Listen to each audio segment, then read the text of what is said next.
나를 초청하시는 하나님, 요한복음 5장 17절에서 30절 말씀으로 오늘도 하나님을 경험으로 알기를 원합니다.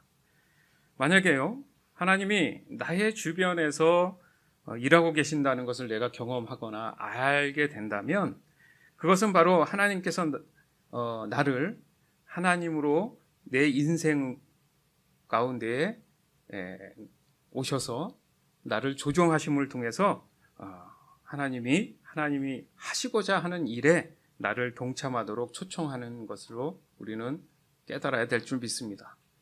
성경은요, 하나님이 세상에서 역사하시는 그런 일들을 하고 계시는 일들에 대한 기록들이에요. 또한 성경 말씀은요, 하나님을 나타냅니다. 그리고 하나님의 목적과 계획하심과 그 방법들에 대해서 보여주고 계신 거예요. 여기서 우리가 알 수 있는 것은 성경이 단순히 하나님과 특별한 사람들, 또 특정한 사람들, 그런 인물들과의 관계에 대한 역사들을 기록한 글이 아니라는 겁니다. 잘 생각해 보십시오. 저희하고 성경에 보면 이스라엘의 역사거든요. 개인적으로 이스라엘의 역사와 저희가 무슨 관계가 사실 있겠습니까? 그게 의미가 있는 게 아니라는 거죠. 중요한 것은 뭐냐 하면 지금의 나와 하나님과의 관계를 어떻게 설명할 것인가, 그것에 대한 적용점을 어떻게 이해하는 것인가에 대한 것을 성경 말씀은 우리에게 계시하고 계시는 거예요. 보여주고 계신다는 얘기입니다.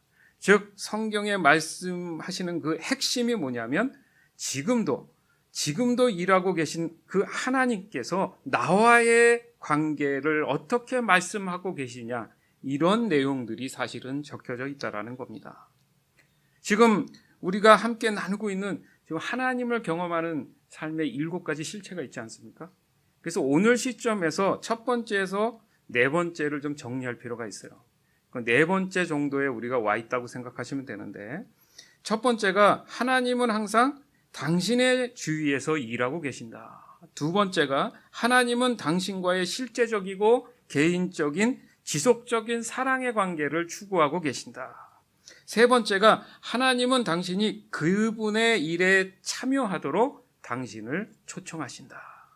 네 번째가 하나님은 자신과 그의 목적들과 그의 길들을 보여주시기 위하여 성령으로 인해서 성경, 기도, 환경과 교회를 통해서 말씀하신다. 쉽게 말해서 하나님은 하나님의 사람들을 통해서 일하시기를 원하신다. 이 말씀입니다. 그래서 성경을 보면 하나님은 항상 이 세상과 관련된 그런 내용들을 계시하는 사실을 우리가 확인할 수 있는데, 무슨 말이냐면 세상에서 지금 벌어졌던 일, 앞으로 벌어질 그 사건들을 통해서 항상 말씀하고 계신다는 거예요. 왜 이 얘기를 드리냐면 우리하고 관계, 내 개인의 역사에 관계가 있다라는 얘기를 하고 싶은 겁니다. 즉 하나님은 지금 이 세상에서 더 이상은 머물지 못하겠다 해서 떠난 상태가 아니라는 거예요. 역사 속에서 과거에 일어났던 그런 일들에서 다 마감하시고 더 이상은 이제 일하지 않겠다, 그런 상태가 아니라 오늘 이 시간도 일하고 계신다는 얘기입니다. 이거 중요한 얘기거든요. 내 삶에 역사하시는 하나님을 내가 경험하기 위해서, 살아계신 하나님을 내가 인식하기 위한 중요한 포인트란 말이죠. 그래서 왜 이 죄 많은 세상에 하나님께서 아직도 일하고 계시느냐? 한 가지뿐이죠. 예수님의 재림까지 하나님의 목적이 단 하나 있다라는 얘기예요. 즉 성경 전체의 내용을 보니까 하나님이 사람들을 향한, 사랑하는 자녀들을 향한 구속의 역사를 지금 써내려가고 계신다는 거예요. 여기서 우리가 반복해서 강조하는 그 점이 바로 하나님이 역사를 주도하고 계시는구나. 그래서 그 하나님께서 하나님의 사람을 통해서 이 시대적인 그런 역사에 참여하시도록 하고 계시는구나. 그겁니다. 즉 구속의 역사를 이루시기 위해서 지금도, 오늘 이 시간에도, 이 예배 가운데에도 하나님의 사람들을 통해서 일하시기를 원하시고 계시고 일하고 계신다는 거예요. 과거에 성경의 말씀에 보니 과거의 그런 역사를 봐도 노아를 통한 세상의 심판처럼, 아브라함을 통해서 믿음의 유산을 하나님께서 보여주셨던 것처럼, 또 모세를 통한 이스라엘의 구원을 보여주셨던 것처럼 다 역사적 사실이란 말이죠. 그리고 그것이 지금 우리가 사는 내 인생, 또 앞으로 다음 세대를 위해서 예수님 오시는 그날까지 끊임없이 하나님은 이 구속의 역사를 이루신다는 말씀입니다. 따라서 모든 일을 준비하시고 모든 것을 아시는 이 하나님께서 항상 주도권을 잡으시고 일하실 수밖에 없다라는 얘기를 하는 거예요. 그러니까 우리가 할 수 있는 것은 말씀에 순종하는 일이라는 겁니다. 즉 하나님은 세상을 창조하시고 세상을 방치하신 것이 아니라 어떻게든 하나님과의 관계를 회복하기 위해서 오늘도 지금도 그 일을 하고 계시는구나 라는 것을 순간순간 내가 인식하고 깨닫고 살아가는 것을 하나님께서는 지금 원하신다는 겁니다. 요한복음 5장 17절에서 19절. 그러나 예수께서는 그들에게 말씀하셨다. 내 아버지께서 이제까지 일하고 계시니 나도 일한다. 유대 사람들은 이 말씀 때문에 더욱더 예수를 죽이려고 하였다. 그것은 예수께서 안식일을 범하셨을 뿐만 아니라 하나님을 자기 아버지라고 불러서 자기를 하나님과 동등한 위치에 놓으셨기 때문이다. 예수께서 그들에게 말씀하셨다. 내가 진정으로 너희에게 말한다.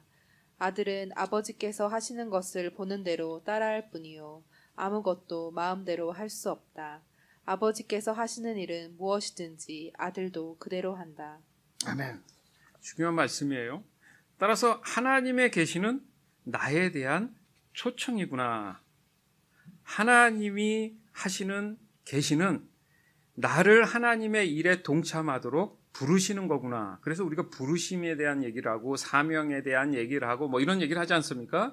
그래서 하나님이 나를 부르실 때는 어떻게 부르시느냐? 계시하시는 거다. 그럼 계시가 뭔가 이것을 우리가 알면 되잖아요. 그죠? 좀 더 깊게 접근을 하면 하나님은 나에게 어떻게 계시를 하고 초청하는지를 알면 되잖아요. 자, 오늘 본문을 통해서 우리가 잘 설명되는 것을 볼 수가 있습니다. 예수님의 말씀입니다. 예수님이 하나님과의 관계를 어떻게 말씀하고 계시냐면 첫 번째가 아버지께서 지금까지도 일하고 계신다 이렇게 표현을 해요.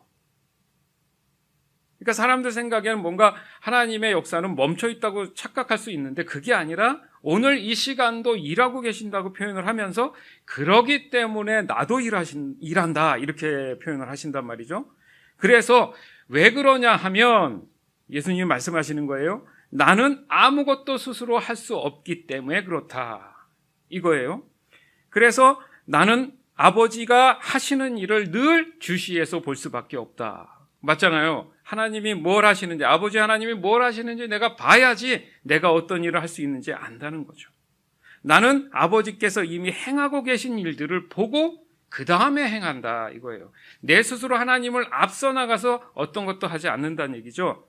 왜 그러냐 하면 아버지께서 나를 사랑하시기 때문에 아버지께서 자기의 행하신 것을 다 이 아들에게 보여주신다 이렇게 표현을 하십니다.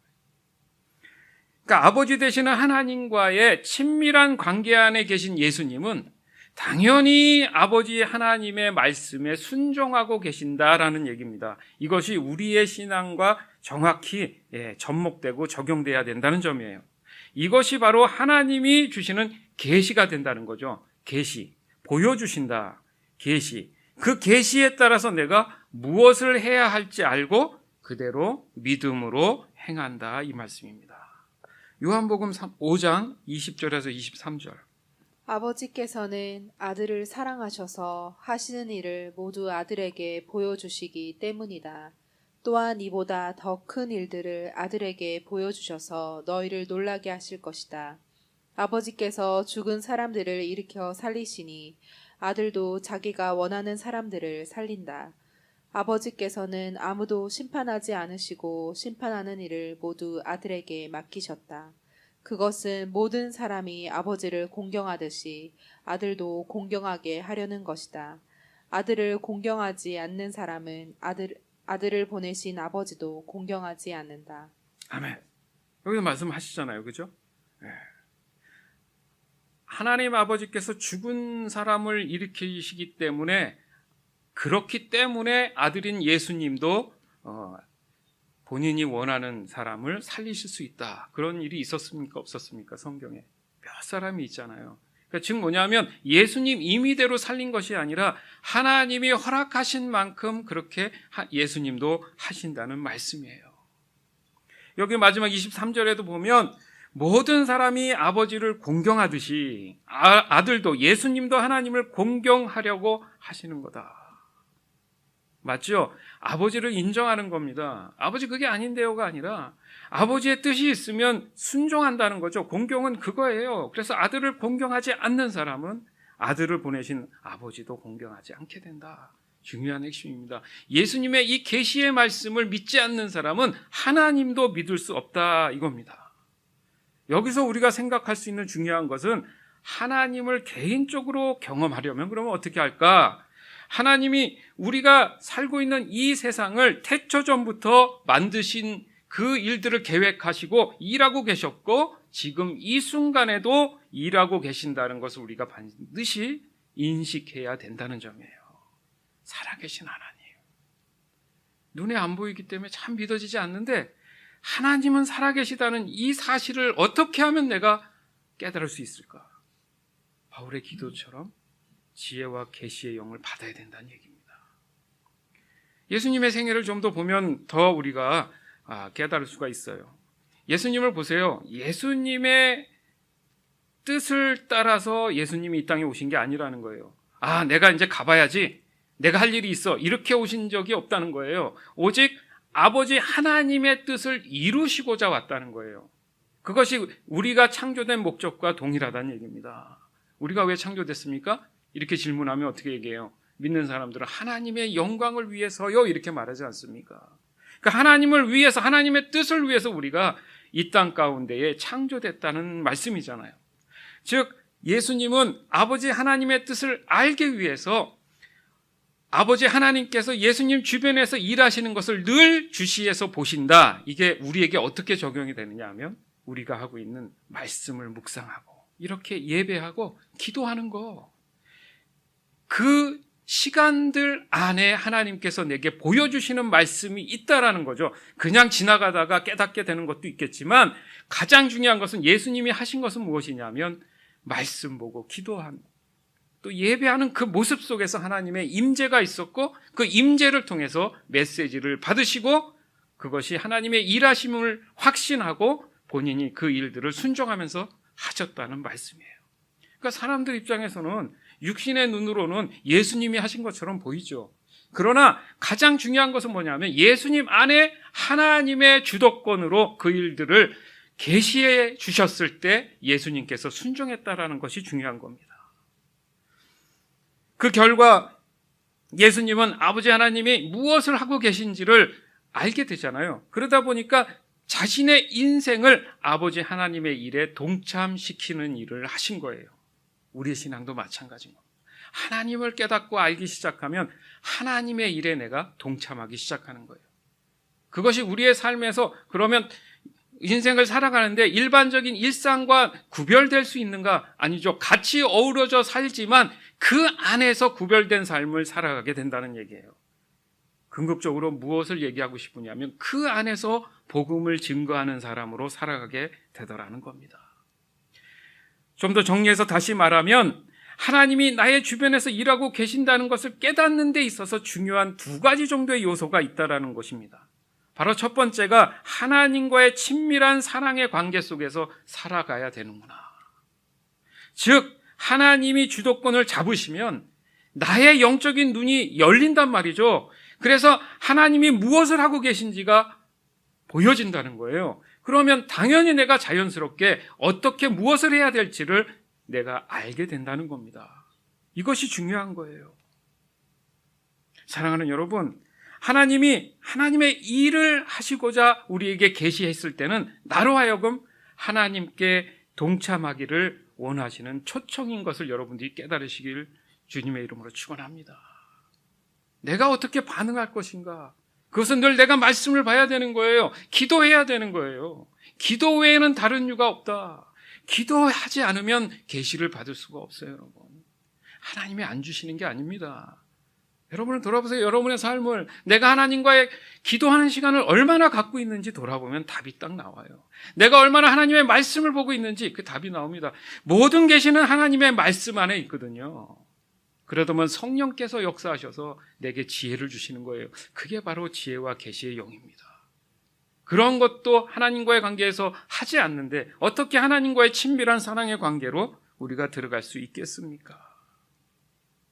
따라서 나의 사랑이 언제나 하나님을 향해 있어야 된다는 거, 이것 꼭 명심하시기 바라요.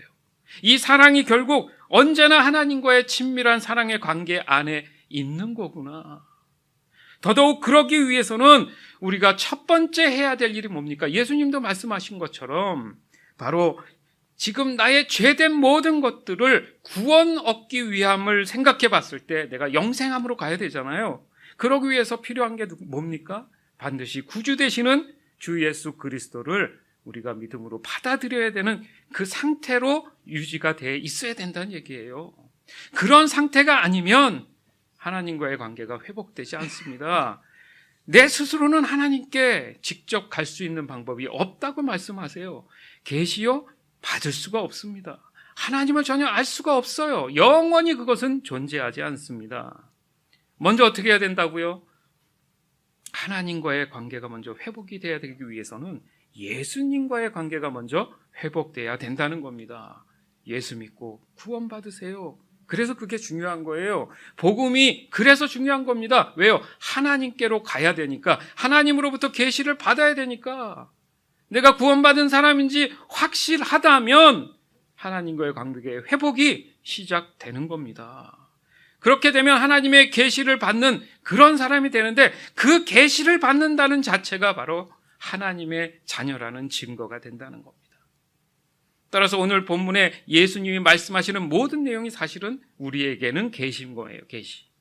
보여주시는 거예요. 뭐예요? 하나님과의 관계를 어떻게 하면 이해하고 내가 하나님을 경험하며 살 수 있을까라는 것을 보여주시는 겁니다. 그래서 내 자신이 하나님의 일하시는 모든 일들에 초청을 받을 때 내가 반응할 수 있다라는 거예요. 따라서 오늘 이 귀한 이 말씀을 한 주간 묵상하시길 바라요. 전심으로 묵상하시길 바라요. 이게 우리 인생의 가장 사실 중요한 문제입니다. 앞길에 고민이 있습니까?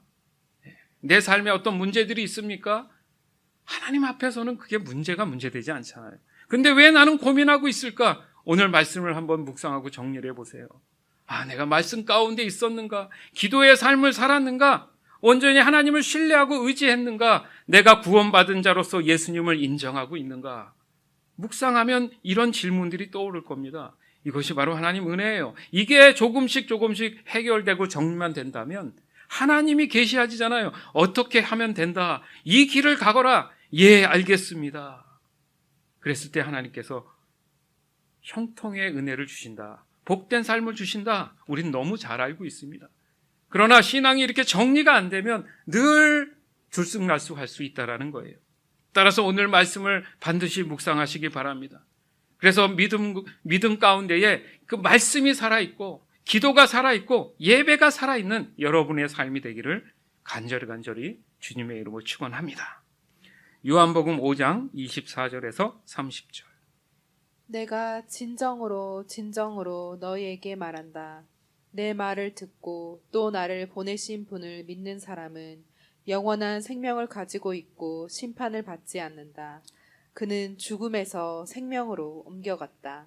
내가 진정으로 너희에게 말한다. 죽은 사람들이 하나님의 아들의 음성을 들을 때가 오는데 지금이 바로 그때이다. 그리고 그 음성을 듣는 사람들은 살 것이다. 그것은 아버지께서 자기 속에 생명을 가지고 계신 것 같이 아들에게도 생명을 주셔서 그 속에 생명을 가지게 하여 주셨기 때문이다. 또 아버지께서는 아들에게 심판하는 권한을 주셨다. 그것은 아들이 인자이기 때문이다. 이 말에 놀라지 말아라. 무덤 속에 있는 사람들이 다 그의 음성을 들을 때가 온다. 선한 일을 한 사람들은 부활하여 생명을 얻고 악한 일을 한 사람들은 부활하여 심판을 받는다. 나는 아무것도 내 마음대로 할 수 없다. 나는 아버지께서 하라고 하시는 대로 심판한다. 내 심판은 올바르다. 그것은 내가 내 뜻대로 하려 하지 않고 나를 보내신 분의 뜻대로 하려 하기 때문이다. 아멘.